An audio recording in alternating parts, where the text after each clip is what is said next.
بسم اللہ والحمد للہ والصلاة والسلام علی رسول اللہ اما بعد فاعوذ باللہ من الشیطان الرجیم بسم اللہ الرحمن الرحیم او کصیب من السماء فیہ ظلمات ورعد وبرق یجعلون اصابعهم فی آذانهم من الصواعق حذر الموت واللہ محیط بالکافرین صدق اللہ العظیم۔ ایک اور مثال کے ساتھ فرمایا، یا پھر جیسے زور کمی برس رہا ہو بادل سے، جس میں اندھیرے ہوں اور گرج اور چمک ہو، ٹھونستے ہیں اپنی انگلیاں اپنے کانوں میں کڑک کے باعث موت کے ڈر سے، اور اللہ گھیرے ہوئے ہے کافروں کو۔ اس کی تفسیر میں حضور علامت رحمۃ اللہ علیہ ارشاد فرماتے ہیں، اس آیت میں کئی چیزوں کا ذکر آیا ہے: بارش، اندھیرے، بادل کی کڑک اور بجلی کی روشنی، اور ایسے سمے میں سفر کرنے والا شخص، یہ سب مشبہ بہا ہیں۔ جب تک ان کے مشبہات یعنی یہ کن چیزوں کی تشبیہ ہیں ان کا تعین نہ کر لیا جائے، اس مثال کا حسن نکھر کر سامنے نہیں آتا۔ بارش سے مراد اسلام، اندھیروں اور بادل کی کڑک سے مراد وہ مصائب اور حالات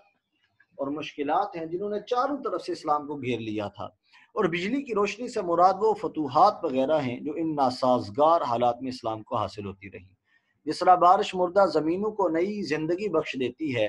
اسی طرح اسلام مردہ دلوں کو نئی زندگی مرحمت فرماتا ہے۔ جیسے بارش برستے وقت گنگھور گٹائیں چھا جاتی ہیں اور تاریکی پھیل جاتی ہے، بادل کی خوفناک کڑک سے دل دہلنے لگتے ہیں، اسی طرح اسلام کا بھی برستے وقت کھلی عداوتوں اور پوشیدہ سازشوں کا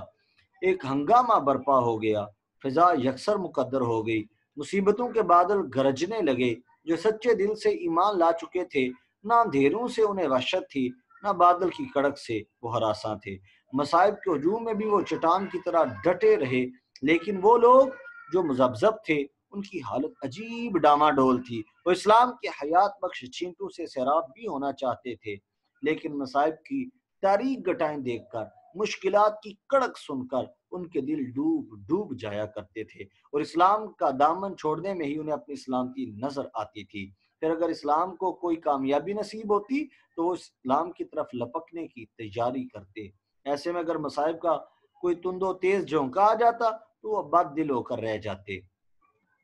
اگر ارشاد فرمایا، یکاد البرق یخطف ابصارهم کلما اضاء لهم مشوا فیہ واذا اظلم علیہم قاموا ولو شاء اللہ لذهب بسمعهم وابصارهم ان اللہ علی کل شیء قدیر۔ قریب ہے کہ بجلی اچک لے جائے ان کی بینائی، جب چمکتی ہے ان کے لیے تو چلنے لگتے ہیں اس کی روشنی میں، اور جب اندھیرا چھا جاتا ہے ان پر تو کھڑے رہ جاتے ہیں، اور اگر چاہے اللہ تو لے جائے ان کے سننے کی قوت اور ان کی بینائی، بے شک اللہ تعالی ہر چیز پر قادر ہے۔ اللہ تعالی ہر چیز پر قادر ہے۔ ہندی، مصری اور یونانی دیوتاؤں کی طرح اس کے اختیارات محدود نہیں ہیں۔ کائنات کا ذرہ ذرہ اس کا تابع فرما ہے، بلندیاں اور پستیاں سب اسی کے حکم کے سامنے سر افگن